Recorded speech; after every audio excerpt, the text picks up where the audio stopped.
Good evening to all and welcome to the Shaurya Bharat Defense Yodha YouTube channel. Let's start the topic, that is Mauryan and post-Mauryan rulers.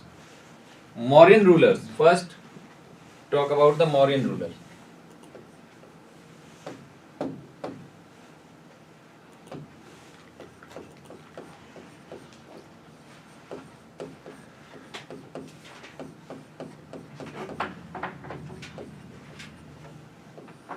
Dynasty तो हमने कल लिख ली थी. First Chandragupta. Chandragupta की story मैंने आपको बता दी थी.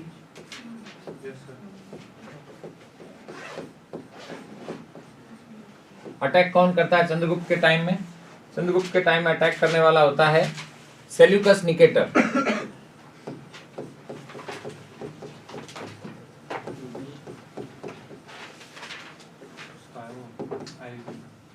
And Seleucus Nicator was an army chief of Alexander.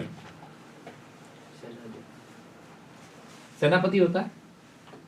और यह Seleucus Nicator अटैक करता है. तो फर्स्ट टाइम में तो बहुत बड़ा अटैक था क्योंकि इसकी जो आर्मी थी बहुत बड़ी थी, इसकी सेना बहुत बड़ी थी. लेकिन एलिफेंट जैसे ही आते हैं, जो किसके थे?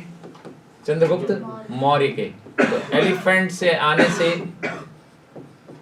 यह इसकी जो आर्मी होती है वो घबरा जाती है. और सेल्यूकस निकेटर और इनमें काफी समय तक, यानी बहुत बड़े टाइम तक बैटल चलता रहता है. बाद में दोनों फिर पैक्ट पे एग्री हो जाते हैं. पैक्ट होता है तो सेल्यूकस अपनी डॉटर हेलेना, और जिसको बोला जाता था कार्नेलिया, उसकी मैरिज तो करता है चंद्रगुप्त मौर्य से.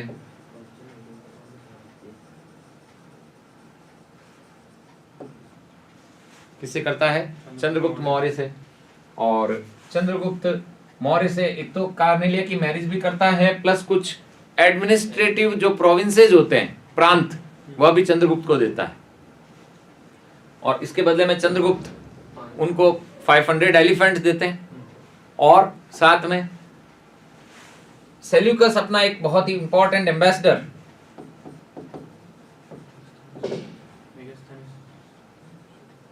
वो कहां भेजता है? किसके कोर्ट में? चंद्रगुप्त मौर्य के कोर्ट में. और वह होता है मेगास्थनीज. और मेगास्थनीज क्या लिखता है? इंडिका.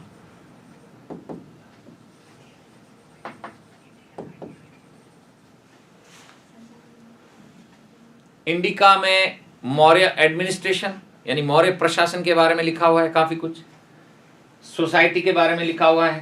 तो यह सब कुछ मौर्य का. अब चंद्रगुप्त मौर्य में जो जो एडमिनिस्ट्रेशन चलाया था उसके कुछ पॉइंटर्स हैं, उनको मैं आपको लिखवा देता हूं.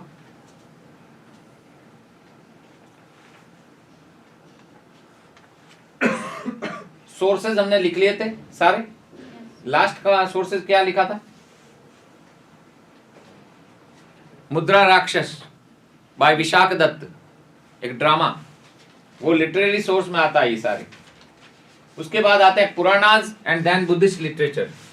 जो सोर्सेज हैं उसमें लिखिए पुराणाज एंड बुद्धिस्ट लिटरेचर.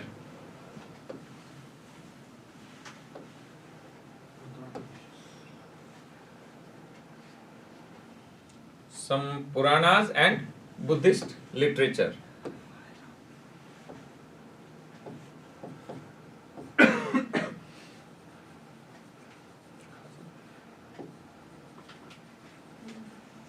और बुद्धिस्ट लिटरेचर.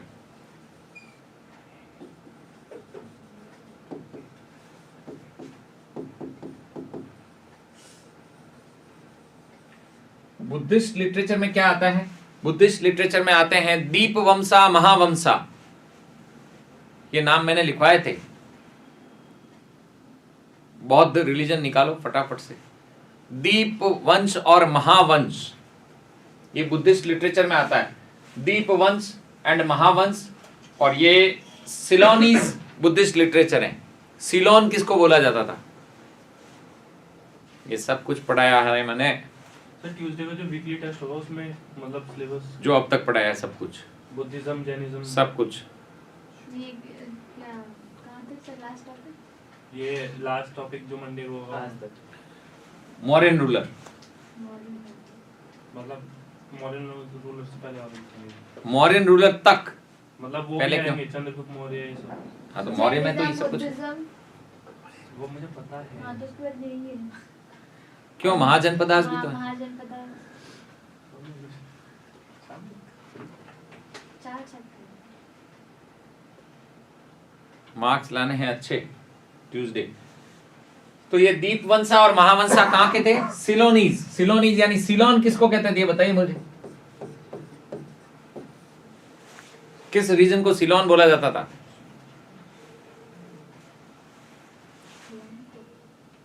और उसकी कैपिटल क्या है अभी, इसकी जिस रीजन को सिलोन बोला जाता था? शिलोंग को बोलते थे। नहीं, सिलोन किसको बोला जाता था? उसका अब नाम क्या है, ऐसे बता दीजिए। यानी प्रेजेंटली उसको क्या बोलते हैं? सब लिखवाया था मैंने।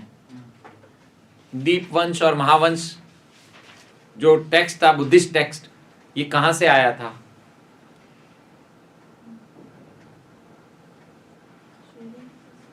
कहां से आया था? श्रीलंका से। सिलोन किसको बोला जाता है? श्रीलंका। श्रीलंका। अब राजधानी का नाम बताओ, चेंज हुई ना तो। नाम बताओ ना। अरे सर वो क्या था यार, अजीब सा नाम था उसका। जय पे इतना नहीं हाँ वो बड़ा सा अजीब सा नाम था। जयवर्धने पुरे कोट्टे। जयवर्धने पूरे कोटे। जयवर्धने पुरे कोट्टे। मुद्रा रूप तो ये सिलोन के बुद्धिस्ट लिटरेचर या बुद्धिस्ट टेक्स्ट थे, दीपवंश और महावंश। इनसे भी मौर्य के बारे में काफी कुछ जो हमें नॉलेज मिलता है।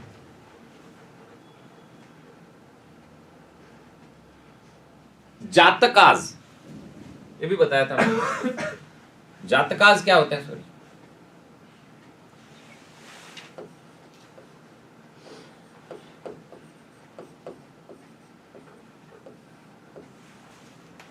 ये भी बुद्धिज्म में था। तो ध्यान दीजिए, अभी उसको बाद में देख लेना। जातकाज, जातक कथाएं क्या थी? बुद्ध के रिबर्थ के बारे में जितनी भी अच्छा स्टोरीज थी वह जातक कथाएं कहलाती। बुद्ध के पुनर्जन्म की कथाएं, रीबर्थ। ठीक है, तो जातकाज में भी कहीं न कहीं जो मौर्यन डायनेस्टी है उसका डिस्क्रिप्शन मिलता है। तो ये भी एक लिटरेरी सोर्स है, जातक। तो सर इसमें क्या अ पार्ट ऑफ, हाँ जातक में क्या बता देते थे बुद्धिस्ट अभी किसका जन्म ले चुके ऐसे? हाँ, मतलब पिछले बुद्ध के कितने रीबर्थ हुए थे और बुद्ध किस फॉर्म में थे पहले, पहले हंस, ऐसी जातक कथाएं। और जातक कथाएं शुद्ध पिटका से डिनोट करती है। लिख दीजिए अगर जातक पटे इसमें लिखना चाहें तो आप जातक कथाएं लिख के लिखिए जातकाज a part of खुद्दक Nikaya of Sutta Pitaka. Jatakas a part of Khuddaka Nikaya. ये मैंने लिखवाए थे निकाय आपको।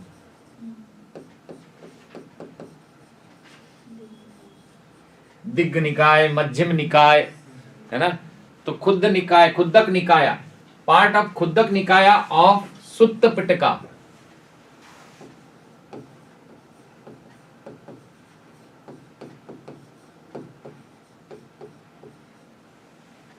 Part of Khuddaka Nikaya of Sutta Pitaka.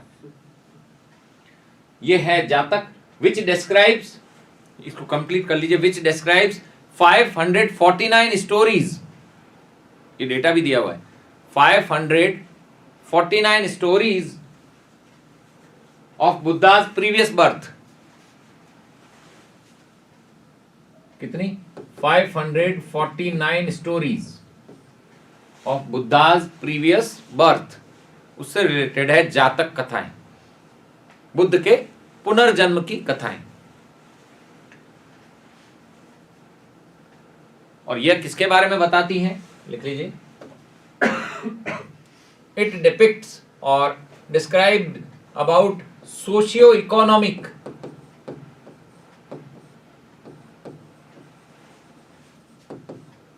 Socio economic condition of Mauryan period.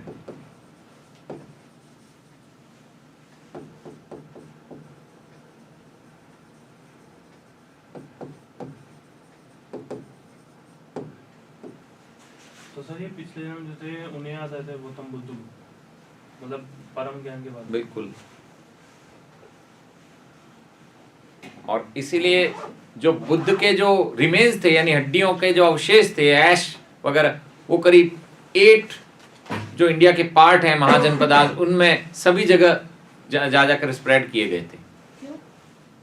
क्योंकि बुद्ध कई जन्मों में आए थे, इसलिए बुद्ध के कई रिबर्थ हैं। इन्हीं जगह हुआ है।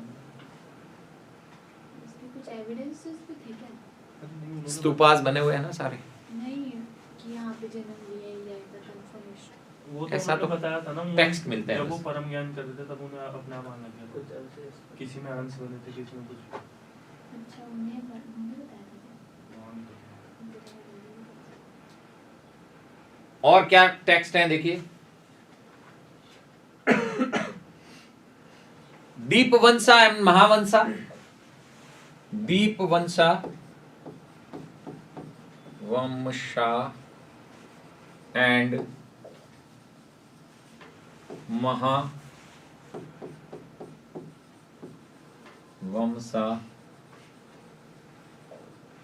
described about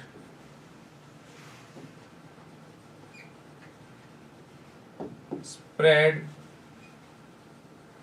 of Buddhism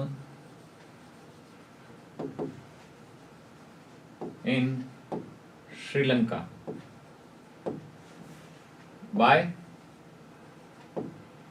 किसने फैलाया था? अशोका। अशोका।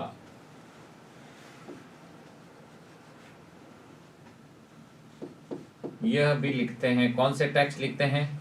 ये दो बुद्धिस्ट टेक्स्ट होते हैं, दीपवंसा एंड महावंशा। ये बताते हैं कि अशोक ने भेजे थे। अशोक किस डायनेस्टी से था? मौर्य। तो मौर्य के बारे में बताते हैं। तो ये सारे टेक्स्ट थे जो लिटरेरी सोर्स बनते हैं मौर्यन डायनेस्टी को पूरा बताने के लिए। अब लिखिए आर्कियोलॉजिकल सोर्सेज क्या क्या थे। आर्कियोलॉजिकल सोर्सेज,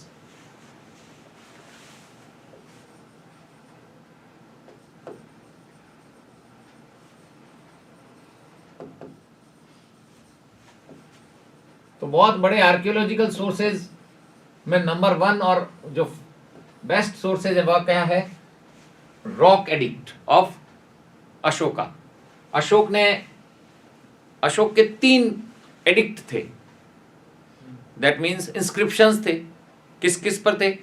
एक तो थे रॉक एडिक्ट यानी शिलालेख, दूसरे थे के पिलर एडिक्ट, पिलर स्तंभ पत्थर का, और तीसरा था केव एडिक्ट, गुहा लेख, गुफाओं में जो था।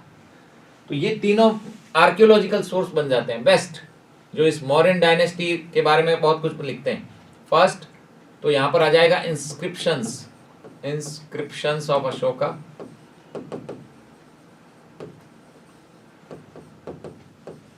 इन the 3 forms, in the 3 famous style.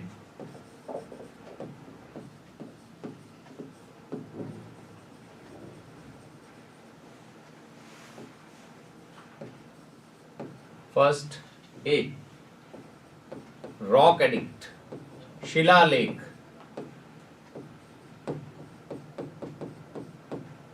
Second B pillar edict, स्तंभ लेख। एंड लास्ट केव एडिक्ट, गुहा लेख या केव इंस्क्रिप्शंस।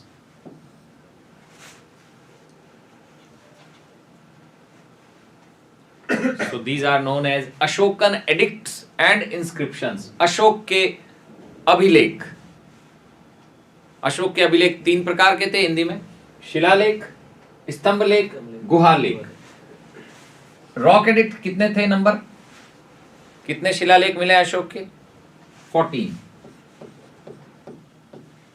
पिलर एडिक्ट कितने हैं? 7। और गुहा लेक में क्या मिलता है? 4 हिल्स। गुहा केव किस में होगी? हिल्स में ही होगी, चट्टानों में होती है गुहा। तो 4 हिल्स।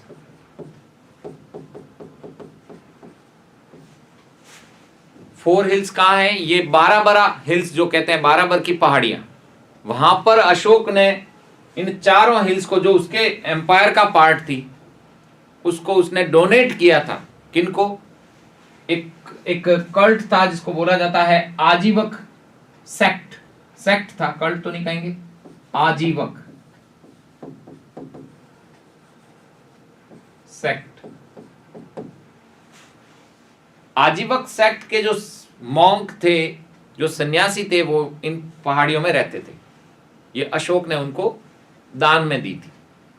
ये एक सेक्ट था, एक संप्रदाय था, आजीवक संप्रदाय। अब क्वेश्चन ये पूछा जाता है, who was the founder of आजीविका सेक्ट? इसका संस्थापक कौन था? आजीवक संप्रदाय का संस्थापक कौन था? तो यहां पर आंसर लिखना होगा आपको। आजीवक संप्रदाय का संस्थापक था मक्खली पुत्र घोषाल।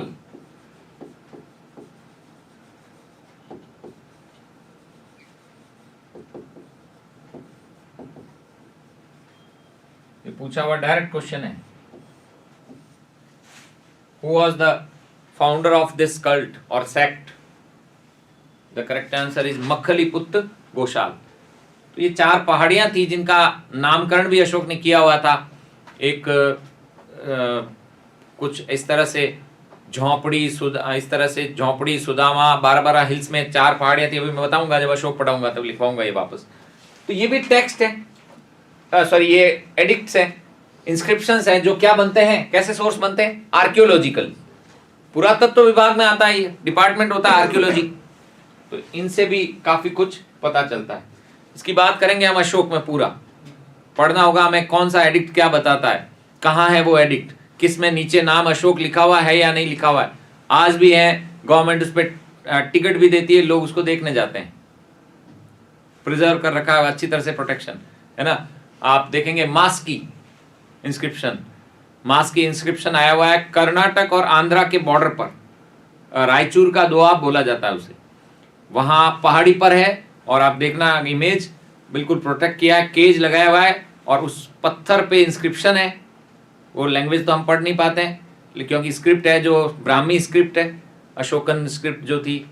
और फिर उसमें जब टूरिस्ट जाते हैं तो चार्ज लगता है उसको देखने के लिए। ऐसे बहुत सारे इंस्क्रिप्शंस अशोक ने लिखे थे। पिलर एडिक्ट भी हैं, स्तंभ शिलालेख जिनको कहा जाता है। एक स्तंभ शिलालेख मिलता है मेरठ के पास में, एक टोपरा विलेज करके है।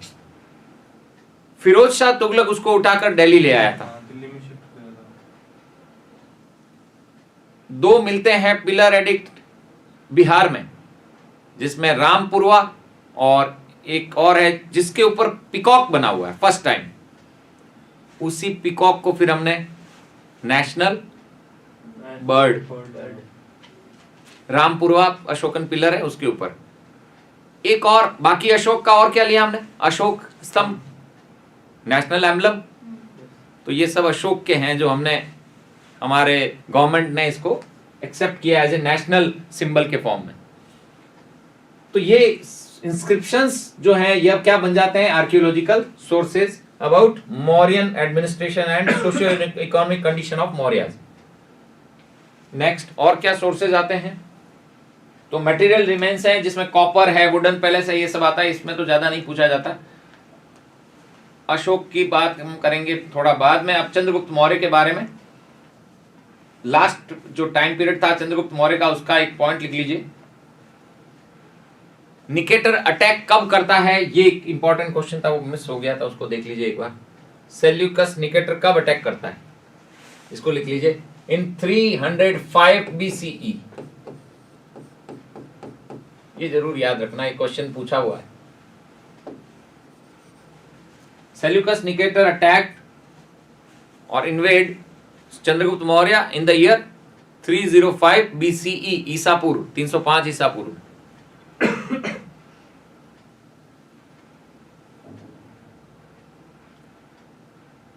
और हियर चंद्रगुप्त मौर्य डिफीटेड, हराता है इसको, किसको? सेल्यूकस निकेटर को। Here Chandragupta Maurya defeated and then who surrendered vast territory including, अब कौन कौन से प्रोविंस देता है चंद्रगुप्त मौर्य को वो लिख लीजिए, ये भी क्वेश्चन पूछा हुआ है। फर्स्ट हेरात, HERAT, यानी जब ये हरा देता है, कौन किसको हराता है? चंद्रगुप्त मौर्य। किसको हराएगा? सेल्यूकस। सेल्यूकस को। तो सेल्यूकस को बदले में जो कंडीशंस रखी गई थी उसके अकॉर्डिंग कुछ प्रोविंसेस किसको देने थे? चंद्रगुप्त मौर्य को। तो पहला प्रोविंस देता है हेरात, HERAT। सेकंड प्रोविंस होता है कंधार, गंधार नहीं है, Kandhar, KANDHAR। And third one is Balochistan, Gedrosia जिसको बोला जाता है।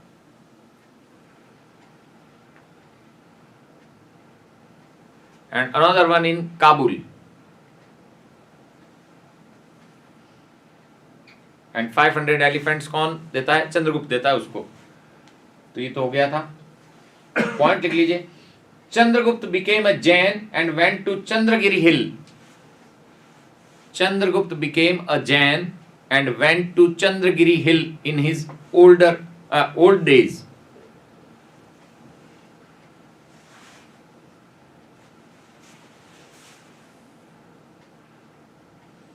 चंद्रगिरी हिल, कॉमा लगा के लिख देना कहां है। अब बताओ, स्टोरी में मैंने जैनिज्म में बताया था, श्रवण बेलगोला कर्नाटका, वहां पर पास में है चंद्रगिरी हिल्स। उसी चंद्रगिरी हिल्स पर जाकर वहां पर उसकी क्या हो गई थी? मृत्यु, डेथ। किस स्टाइल से डेथ हुई थी? फटाफट बताओ। कैसे नहीं पता? पूरा जैनिज्म बताया मैंने।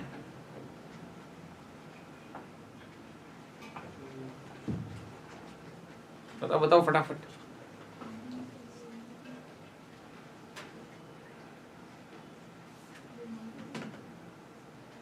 उस सिस्टम को क्या कहते हैं जो जैनों में होता है? खाना पीना छोड़ देते हैं। हाँ, उस सिस्टम को कहते क्या है? कभी कोई जैन फ्रेंड नहीं था?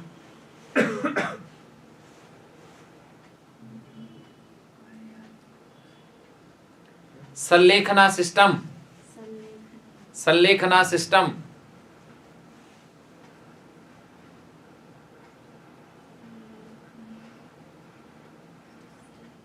किसके साथ गया था? भद्रबाहु।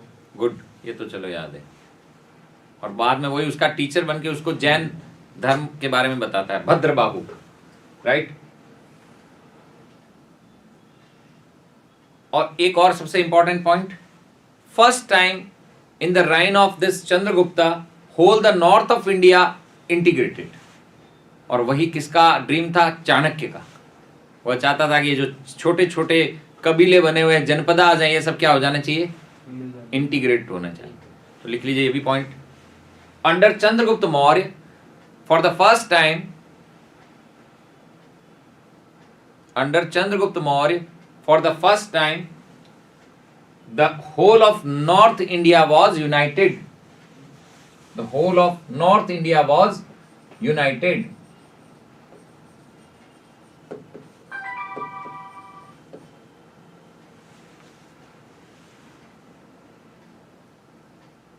उत्तर भारत, क्योंकि नदर्न इंडिया में ही था इनका मोस्टली जो एडमिनिस्ट्रेशन था, रूल था, तो ये राइन जो था फर्स्ट टाइम यूनाइट हुआ है।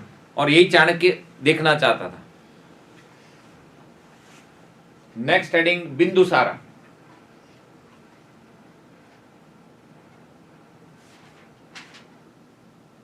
From 298 BC to 273 BC, Bindusara.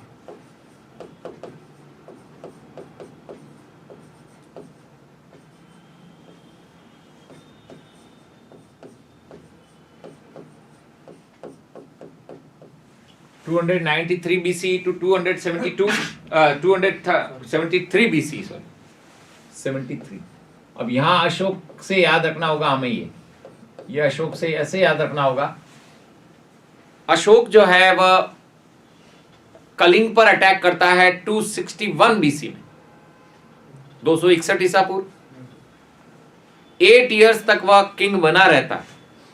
Attack करने के बाद? हाँ, अटैक करने से पहले। पहले तो ईयर कितना हो जाएगा?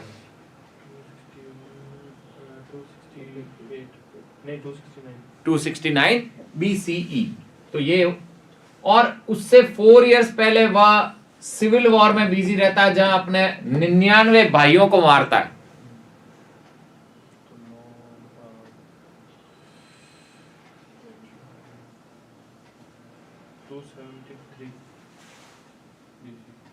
यहां तक कौन रहेगा अशोक के फादर? बिंदुसार। बिंदुसार नाम कैसे पता? मैंने बताया था, बिंदु वो बढ़ गया। ललाट पर बिंदु हो गया, क्योंकि दुर्धरा जब उसके वॉम्ब में या उसके गर्भ में जब अशोक था, नहीं सॉरी, दुर्धरा के गर्भ में जब बिंदुसार था, तो उसने एक दिन चाणक्य क्या करता था, चंद्रगुप्त के खाने में विष मिला देता था, जड़ी बूटियों का विष, जो वेजिटेशंस होती है, ताकि उसकी बॉडी में इम्यूनिटी रहे और उसको कोई पॉइजन डाल के मार न सके। तो वह खाना उस दिन दुर्धरा ने खा लिया। वो खाने के थ्रू उसमें वो विष पहुंच गया।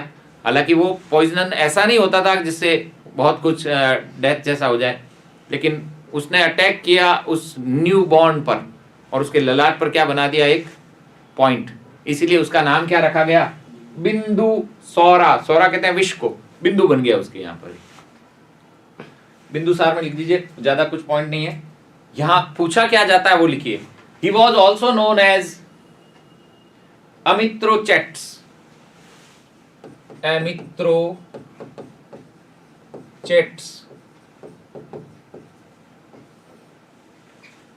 He was also known as अमित्रोचेट्स।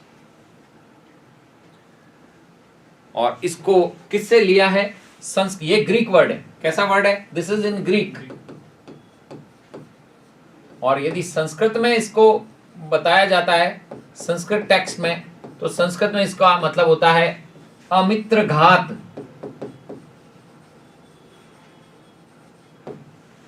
अमित्र घात।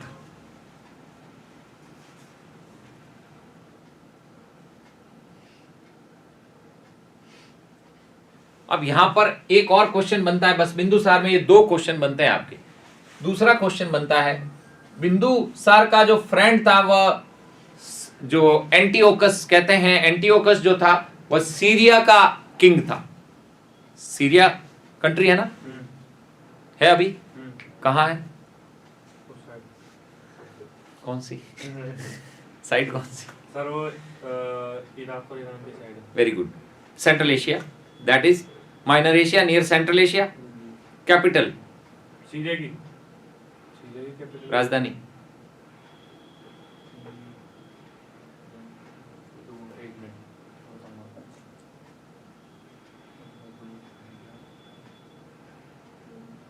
यानी एशियन कॉन्टिनेंट में आता है सेंट्रल एशिया, इसलिए मैंने बोला। कैपिटल कौन सी है?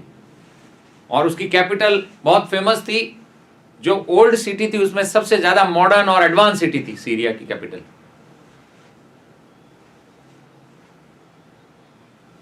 आंसर होगा डी से कुछ है। बी से? D D D for dog.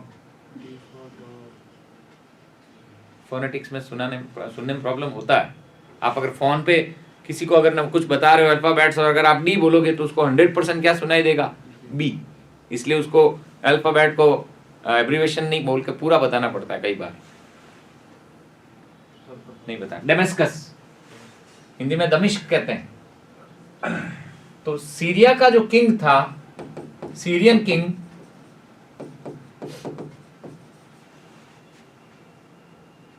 Antiochus first, Syrian king,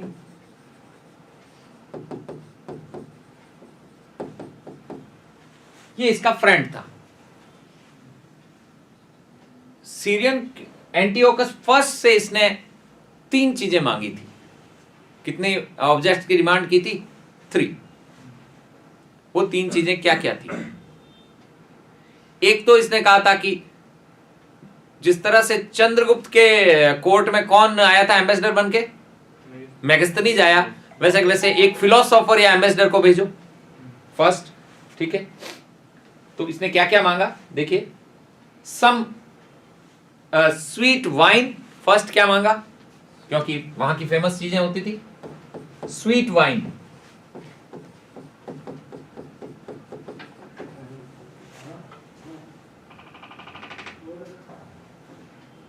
test किया हुआ है? नहीं तो करो, कोल्ड ड्रिंक्स क्यों पीते हो? This is good for health. Second, figs. आजकल की जनरेशन सबसे ज्यादा पैसा कोल्ड ड्रिंक्स में खराब करती है, कोल्ड ड्रिंक सब पीते हैं और बहुत ही बेकार चीज होती है वो। हाँ सर, हम भी मैं चाय भी नहीं पीता हम लोग सेवा करते हैं। हाँ मैं सच में फिग्स क्या होता है?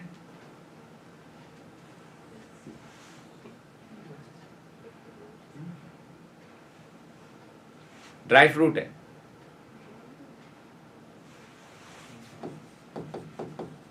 अंजीर। अंजीर इस विंटर सीजन में मिल्क में डालकर पीने से अच्छा रहता है, हाँ, हेल्दी। फिग्स। और तीसरा मांगा था इसने सोफिस्ट या फिलोसोफर, सोफिस्ट और फिलोसोफर, दार्शनिक कहते हैं हिंदी में जिसे। ये 3 ऑब्जेक्ट्स की डिमांड किसने की थी? अमित्र घात ने। किससे की थी? अपने फ्रेंड एंटियोकस फर्स्ट, जो कहाँ का किंग था? सीरिया का किंग था, सीरियन किंग। वह 2 को तो भेज देता है। वह कितने ऑब्जेक्ट क्या क्या भेजता है? वह फिग्स भेज देता है, स्वीट वाइन भेज देता है, पर किसको नहीं भेजता है?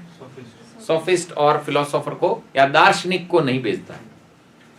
तो ये भी एक इंपॉर्टेंट क्वेश्चन बन के आता है, but politely replied know about sophist और philosopher. Syrian king sent 2 important objects, sweet wine as well as figs, but politely replied no for philosopher, right?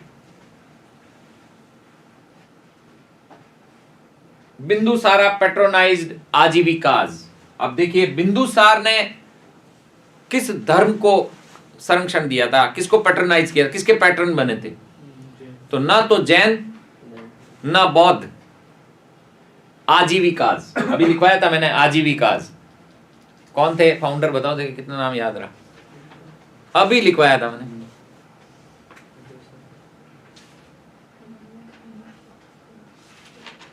अब पेज पर तो मक्खलीपुत्र घोषाल। और क्यों लिखवाया था मैंने? वो गुफाएं दान में दी थी ना। किसने? अशोका ने। अशोक ने किसको दी थी? ये आजीविका सेक्ट। आजीविका सेक्ट को। तो जो आजीविका सेक्ट था उसका फॉलोअर्स कौन बना?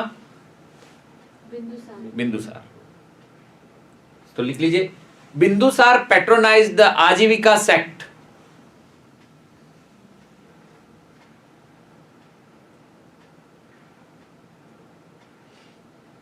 यहां एंड हो जाता है बिंदुसार, स्टार्ट हो जाएगा आपका नेक्स्ट जो फेमस रूलर है।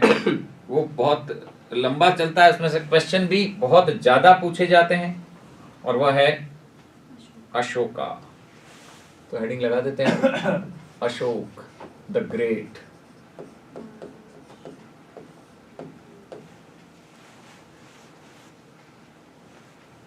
We'll discuss more about each and every important part, as well as some inscriptions written by Ashokas, rock edicts, pillar edicts and cave edicts, and other important socio-economics conditions and administration of Ashoka. Thank you so much.